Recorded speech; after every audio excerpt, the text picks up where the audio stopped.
વિદ્યાર્થી મિત્રો, આજે આપણે અર્થશાસ્ત્ર ધોરણ 11 એમાં ચેપ્ટર નંબર 2 એની આપણે શરૂઆત કરી લઈ કે મૂળભૂત ખ્યાલો અને સંકલ્પનાઓ. તો આ ચેપ્ટરમાં આપણે થોડુંક બેઝિક માહિતી જોયેલી કે અર્થશાસ્ત્રમાં જે વારંવાર શબ્દોનો ઉપયોગ થતો હોય, બરોબર, એવા શબ્દો હતા કે કિંમત છે, મૂલ્ય છે, વસ્તુઓ છે, સેવા છે.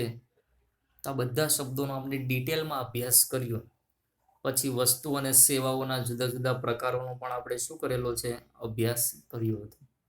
અને હવે આજે આપણે જે બે ટાઇટલ સમજવાના છે, સરસ મજાના ટાઇટલ આપેલા છે કે સંપત્તિ અને કલ્યાણ. બરોબર, સંપત્તિ અને કલ્યાણ. સંપત્તિ એટલે શું થાય કે વેલ્થ, કે આપણી પાસે જે પ્રોપર્ટી છે, આપણે માનો કે જમીન છે, મકાન છે, યંત્રો છે, એ બધું શું ગણાય? આપણી પ્રોપર્ટી ગણાય, સંપત્તિ ગણાય. કહીએ ને કે ભાઈ આ મારી પ્રોપર્ટી છે, બરોબર. અને કલ્યાણ બીજો શબ્દ છે, મીન્સ કે વેલફેર, કે વ્યક્તિને તમામ સગવડો મળવી જોઈએ. જીવન જીવવા માટેની જે પ્રાથમિક સગવડો છે એ બધી જ એને સારી રીતે મળે તો કહી શકાય કે વ્યક્તિનું કલ્યાણ થયું છે, એવું કહી શકાય. આ થોડોક આપણે આધ્યાત્મિક ધાર્મિક શબ્દ લાગે, પણ આપણે અહીંયા અર્થશાસ્ત્રની ભાષામાં સમજવાનું છે. તો પહેલો શબ્દ લઈએ આપણે કે સંપત્તિ. બરોબર, કે વારંવાર ઇકોનોમિક્સમાં બંને શબ્દો આવે કે માનવીનું કલ્યાણ થવું જોઈએ. બરોબર, કે સંપત્તિલક્ષી શાસ્ત્ર એટલે અર્થશાસ્ત્ર, એવી ક્યાંક વ્યાખ્યા આપણે ભણી ગયા હતા. બરોબર, એકાદા અર્થશાસ્ત્રી આવી વ્યાખ્યા આપેલી એડમ સ્મિથે કે સંપત્તિલક્ષી શાસ્ત્ર એટલે અર્થશાસ્ત્ર. તો સમજવું પડે કે સંપત્તિ શું કહેવાય, સંપત્તિનો અર્થ શું છે. તો જોઈએ પ્રથમ કે સંપત્તિનો અર્થ. તો સમજીએ કે એડમ સ્મિથે અર્થશાસ્ત્રની વ્યાખ્યા સંપત્તિના શાસ્ત્ર તરીકે આપી ત્યારથી આર્થિક અભ્યાસોમાં સંપત્તિનો અર્થ અને મહત્વ ચર્ચાવા લાગ્યું. એટલે કે એડમ સ્મિથે જે વ્યાખ્યા આપેલી સંપત્તિલક્ષી, તો એને કારણે સંપત્તિનું અર્થ અને મહત્વ અર્થશાસ્ત્રમાં શું થયું, વધી ગયું, ચર્ચાવા લાગ્યું. આલ્ફ્રેડ માર્શલે સંપત્તિનો અર્થ આપતા જણાવ્યું છે કે જે વસ્તુ ઉપયોગી હોય, કે જેનો ઉપયોગ કરી શકાતો હોય. આપણે એક્ઝામ્પલ સાઈડમાં એક રાખીએ ને એટલે આપણે બધું સમજાતું જશે. તો મકાન છે એ એક્ઝામ્પલ છે સંપત્તિનું, બરોબર. તો મકાનને આપણે સાઈડ ઉપર રાખીએ અને આ વ્યાખ્યા સમજીએ કે વસ્તુ ઉપયોગી હોય. વસ્તુ મીન્સ કે આપણું મકાન ઉપયોગી છે રહેવા માટે. હા, તો વ્યાખ્યા સાચી પડે છે. આગળ વધીએ. અછતવાળી હોય તો દરેકને ઘરનું ઘર મળે છે કે નહીં? નથી મળતું, કે દરેકને ઘરનું ઘર નથી, અમુક ભાડે રહે છે, અમુક રોડ રસ્તા પર સૂવે છે. એટલે કે મકાનની અછત છે, હા કે ના? જવાબ શું મળે? હા, યસ, કે મકાનની અછત છે. પછી વિનિમય પાત્ર હોય તો મકાન તમે વેચી શકો છો. હા, કે દસ્તાવેજમાં જે વ્યક્તિનું નામ હોય એ વ્યક્તિ અન્ય કોઈ વ્યક્તિને વેચી શકે, એટલે એના નામનો નવો દસ્તાવેજ બની જાય. એટલે કે મકાનની લે વેચ કરી શકાય છે, વિનિમય કરી શકાય છે. અને જેના પર વ્યક્તિગત માલિકી થઈ શકતી હોય તે સંપત્તિ છે. તો વ્યક્તિગત માલિકી થઈ શકે કે મારા નામનું મકાન હોય તો એ મારી સંપત્તિ છે. તમારા મકાન હોય તમારું, તો માનો કે તમારા પપ્પાનું અથવા તમારા મમ્મીના નામનું હોય તો એ વ્યક્તિગત માલિકી કહેવાય. કે કોઈ એક વ્યક્તિની અથવા કુટુંબના દરેક સભ્યોની માલિકી હોય, એટલે કે વ્યક્તિગત માલિકી થઈ શકતી હોય તે તમામ વસ્તુ શું છે? સંપત્તિ. ખ્યાલ આવી ગયો? એક તો શું શબ્દ યાદ રાખવાનો? ખાલી 4 જ શબ્દ, કે ઉપયોગી હોય, અછતવાળી હોય, વિનિમય પાત્ર હોય અને વ્યક્તિગત માલિકી થઈ શકતી હોય, તો એને શું કહેવાય છે? સંપત્તિ. બરોબર, સરસ મજાની વ્યાખ્યા યાદ રાખજો. હવે તમને આ વ્યાખ્યા સમજાઈ ગઈ તો હવે એના તમને લક્ષણો પણ ઓટોમેટિકલી સમજાઈ જાય. વ્યાખ્યામાં જે શબ્દો મેં તમને કીધા એ જ બધા જ શબ્દો ક્યાં આવે છે? એના લક્ષણોમાં. બરોબર? કે સંપત્તિની સરસ મજાની વ્યાખ્યા આવડે તો એની પરથી તમે એના લક્ષણો સારી રીતે બનાવી શકો છો. તો પ્રથમ લક્ષણ કીધું છે કે સંપત્તિની વ્યાખ્યાને આધારે એના નીચેના લક્ષણો આપણે તારવી શકીએ. કે ઉપયોગિતાનો ગુણ ધરાવે છે. તો વ્યાખ્યામાં જોયેલું કે જે વસ્તુ ઉપયોગી હોય તો લક્ષણ એ જ બને. કે સંપત્તિ કેવી હોય? તો પહેલું લક્ષણ કીધું કે ઉપયોગિતાનો ગુણ ધરાવે, એટલે કે ઉપયોગી હોવી જોઈએ તો જ એને સંપત્તિ કહી શકાય, નકર ન કહી શકાય. કે માનવ જરૂરિયાત સંતોષવાનો ગુણ એટલે ઉપયોગિતાનો ગુણ. કે સંપત્તિનું પ્રથમ લક્ષણ એ છે કે માનવીની જરૂરિયાત સંતોષવાનો ગુણ ધરાવે છે, એટલે કે ઉપયોગી છે. જેમ કે મકાન, વાહનો છે, સોના ચાંદીના ઘરેણાં વગેરે સંપત્તિ છે. ખ્યાલ આવી ગયું? એટલે કે મકાન છે, વાહન છે, સોના ચાંદીના ઘરેણાંનો ઉપયોગ કરી શકાય છે અને પાછો ઉપયોગી છે એટલે જ સંપત્તિ કહેવાય. માનો કે સોનાના ઘરેણાં બિન ઉપયોગી હોત તો એને સંપત્તિ ન કહી શકાય, પણ સોનું એના ઘરેણાં પહેરવા માટે એનો ઉપયોગ થઈ શકે છે. બરોબર? એટલે એ શું છે? ઉપયોગી છે. અને સંપત્તિ ઉપયોગી જ હોવી જોઈએ તો જ એને સંપત્તિ કહેવાય. હવે નંબર 2 કીધું છે કે તેની અછત હોવી જોઈએ. તો ઉપરના જેટલા ઉદાહરણો મેં કીધું ને એ થોડાક યાદ રાખજો સાઈડમાં, એટલે તમને સરસ અને સરળતાથી સમજાય. તો આપણે વ્યાખ્યામાં જોયેલું કે સંપત્તિ શું હોય? અછતવાળી હોવી જોઈએ. હા. દરેકને ઘરનું ઘર મળે છે? નહીં. દરેકની પાસે પોતાની સરસ મજાની પ્રાઇવેટ કાર, ગાડી છે? નથી. દરેકની પાસે સોના ચાંદીના ઘરેણાં છે? નથી. એટલે એની શું છે? અછત. કે વસ્તુમાં ઉપયોગિતાનો ગુણ હોવા સાથે તેમાં અછતનો ગુણ પણ હોવો જોઈએ, કારણ કે અછતવાળી વસ્તુ જ વિનિમય મૂલ્ય ધરાવે છે. કે જેની અછત હોય ને એનું મૂલ્ય હંમેશા વધારે હોય. જે વસ્તુ માર્કેટમાં ઓછી છે, ખરીદવા વાળા વધારે છે, તો એની કિંમત પણ કેવી હોય? ઊંચી. પણ નકામી વસ્તુ છે અને એની વસ્તુનો જથ્થો ખૂબ જ વધારે છે તો એ વસ્તુનું કઈ બહુ મૂલ્ય ન હોય, એ સસ્તામાં મળે. સર્વસુલભ વસ્તુઓ બધાને સરળતાથી મળી રહે છે. જેમ કે સૂર્યપ્રકાશ છે તો એની કઈ કિંમત છે? એની અછત નથી અને એની બહુ વેલ્યુ પણ લોકો કરતા નથી, કારણ કે મફત મળે છે એટલે. પણ કદાચ એના રૂપિયા ચૂકવવા પડે તો એ શું ગણાય? સંપત્તિ ગણાય. માટે સંપત્તિ ગણી શકાય નહીં સર્વસુલભ વસ્તુ, કારણ કે તેનો વિનિમય થવાનો નથી. અછતવાળી વસ્તુ જ સંપત્તિ ગણાય. હવે કીધું કે ભૌતિક અને બાહ્ય રૂપ ધરાવે છે. તો અગાઉ પણ મેં વસ્તુ અને સેવાના પ્રકારમાં જોયું છે કે વસ્તુ છે ભૌતિક હોય, એને જોઈ શકો, અડી શકો. બરોબર? એનો રંગ કેવો છે એ પણ જોઈ શકો. અને સંપત્તિ પણ શું છે? કે ભૌતિક અને બાહ્ય રૂપ ધરાવે છે. સંપત્તિ ભૌતિક કે બાહ્ય રૂપ ધરાવતી હોવી જોઈએ. વ્યક્તિમાં રહેલ જ્ઞાન, સમજણ, કળા સંપત્તિ નથી, કારણ કે તેનો વિનિમય થઈ શકતો નથી. કે મારામાં જે સ્કિલ છે, આવડત છે, બુદ્ધિ શક્તિ છે, બરોબર, એ સંપત્તિ ન કહી શકાય, કારણ કે એનો વિનિમય નથી થઈ શકતો. જે તે વ્યક્તિ સાથે જ તે રહે છે અને તેનો આંતરિક ગુણ છે, નહીં કે સંપત્તિ. એક ખાસ વાત અહીંયા યાદ રાખવાની કે કોઈ એક વિચારને સ્પષ્ટ સ્વરૂપે નોંધી તેને સંપત્તિ તરીકે રજૂ કરવાનો કાયદો હાલમાં વિશ્વભરમાં સ્વીકારાયો છે. તે ચોક્કસ વિચારવાનું ખરીદ વેચાણ થઈ શકે છે. ચોક્કસ વિચારનું ખરીદ વેચાણ થઈ શકે છે. તેનો માલિકી હક નક્કી થાય છે અને તેનો વારસો પણ નક્કી થાય છે. એ યાદ રાખવાનું છે કે માત્ર ચોક્કસ વિચાર કે વિચાર સમૂહને સંપત્તિ ગણવામાં આવે છે. એટલે કે માનો કે મારી બુદ્ધિ શક્તિની મદદથી મેં કોઈ સરસ મજાનો આઈડિયા, પ્લાન તૈયાર કરેલો છે કે હું આવી વસ્તુ બનાવી શકું છું, કે માર્કેટમાં આવી કોઈ વસ્તુ બનાવી શકતા નથી મારી જેવી, એવો મેં મારી બુદ્ધિ શક્તિની મદદથી એક સરસ મજાનો આઈડિયા તૈયાર કર્યો. બરોબર? અને એ હું સરકારના ચોપડે એની નોંધણી કરાવી દઉં, કોપીરાઇટ કરાવી દઉં, તો એ મારી શું ગણાય? સંપત્તિ ગણાય. કે કાયદાકીય સ્વરૂપ અપાઈ જાય તો એને શું કહેવાય? સંપત્તિ.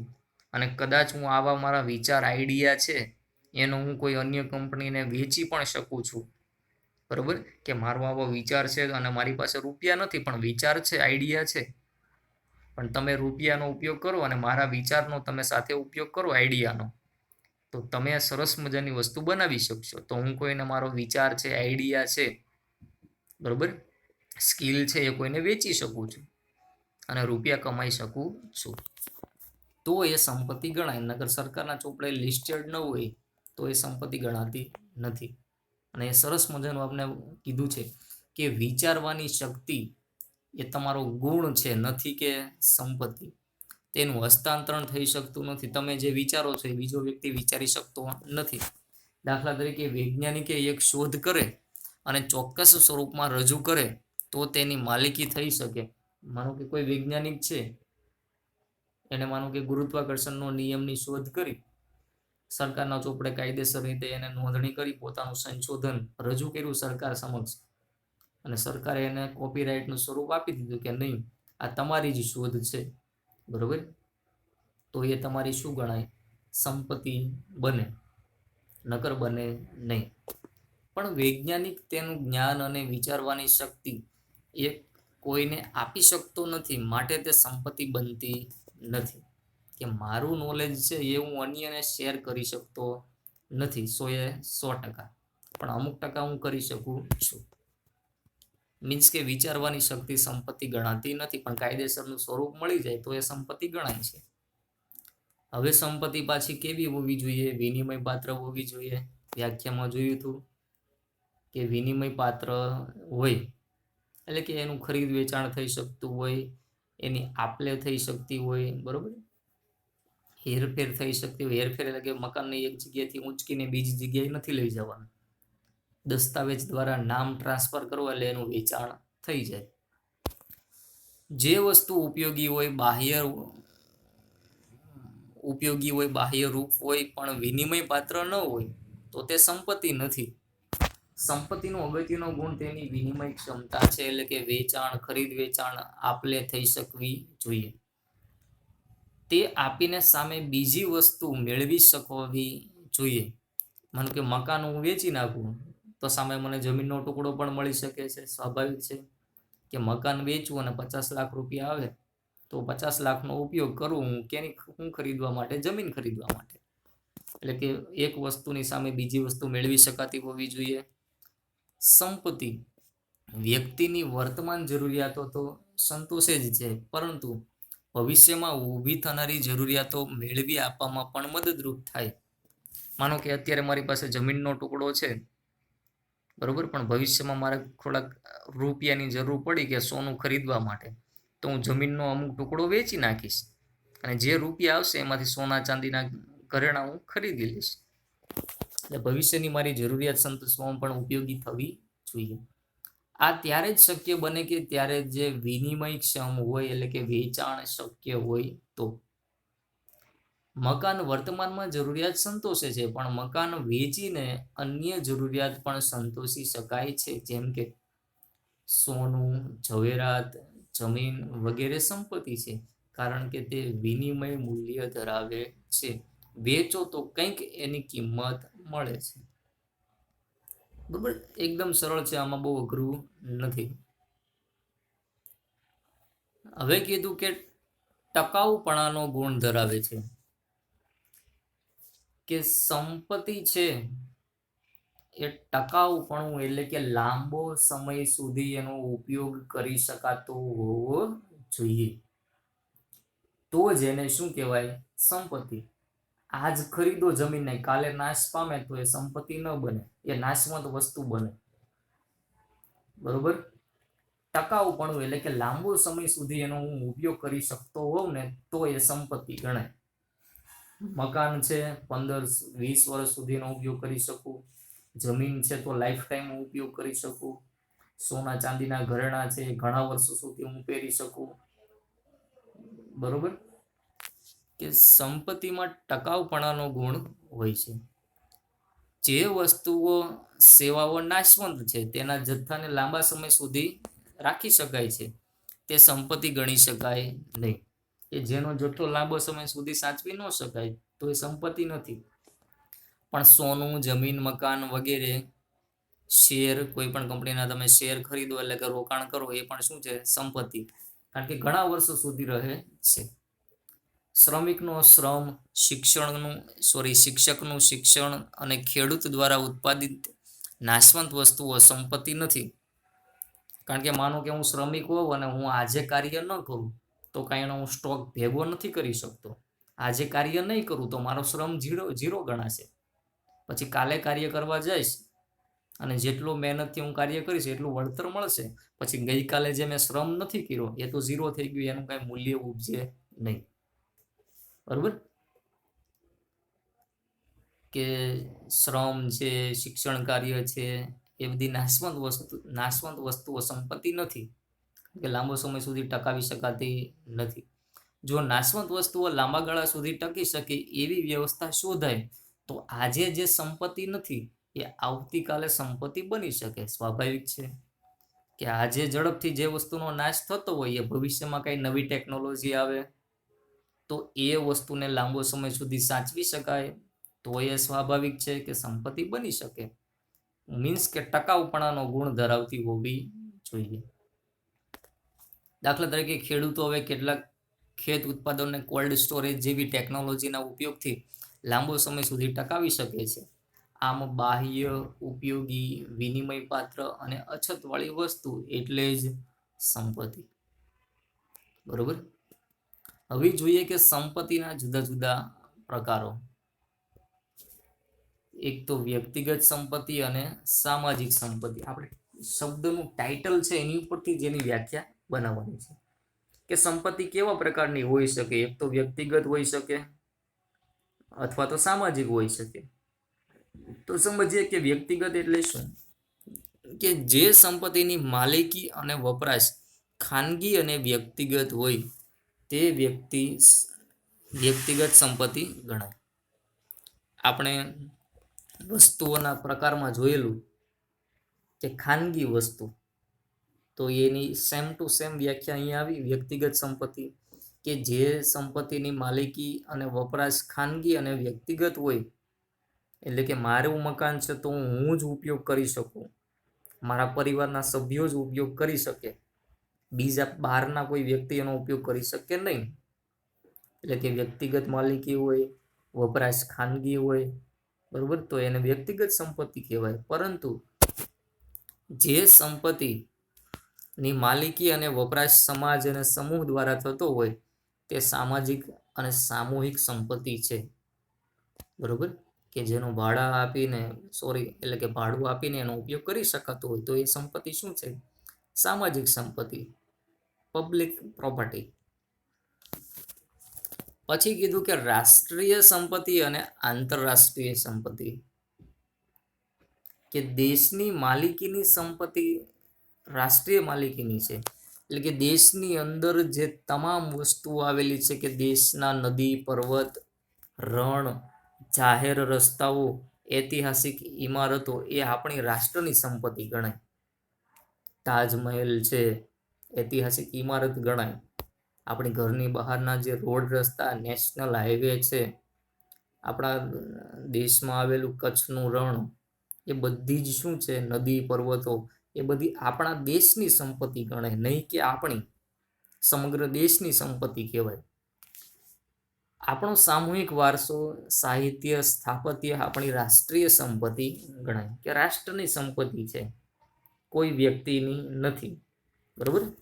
આવી જ રીતે આંતરરાષ્ટ્રીય સંપત્તિનો પણ વિચાર કરી શકાય કે દેશની સરહદની અંદર આવેલી તમામ વસ્તુઓ એ આપણા દેશની પ્રોપર્ટી કહેવાય.